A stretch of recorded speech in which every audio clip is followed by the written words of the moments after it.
Coronavirus. Aux États-Unis, les gens continuent d'aller au cinéma en drive-in. Cinéma. Auparavant en déclin, les cinéparcs, plus sûrs que les cinémas en période d'épidémie, connaissent un regain de popularité. Les drive-in sont-ils en passe de regagner en popularité? Salles de cinéma en plein air où les spectateurs ne sont non pas installés sur des sièges à proximité d'inconnus, mais dans leur voiture, les drive-in ou cinéparcs en français ont rencontré dernièrement un grand succès aux États-Unis. Avec près de 300 drive-in en activité dans le pays, il semble être l'alternative idéale au cinéma classique fermé à cause des mesures de distanciation sociale dues au coronavirus. Véritable symbole des années 1950, la culture du drive-in a longtemps été ancrée dans les mœurs de l'Amérique. Hausse de fréquentation.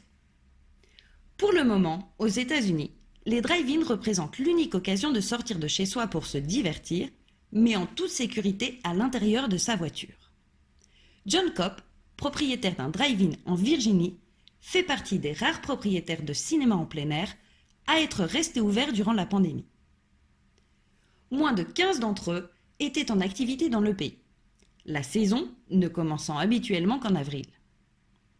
Si les gens peuvent profiter et s'amuser grâce à nous avant de retourner dans les cinémas classiques, ça me va, déclare le propriétaire au Washington Post. Avec un public composé en majorité de familles, il projette des films d'animation comme Sonic le film le mois dernier.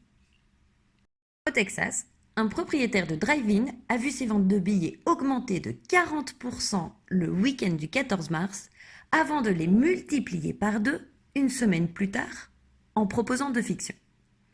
En avant, le nouveau film d'animation de Pixar et Invisible Man. Selon John Vincent, président de l'association des propriétaires de cinéma drive-in aux États-Unis, près de 150 drive-in devraient ouvrir dans les 3 prochaines semaines.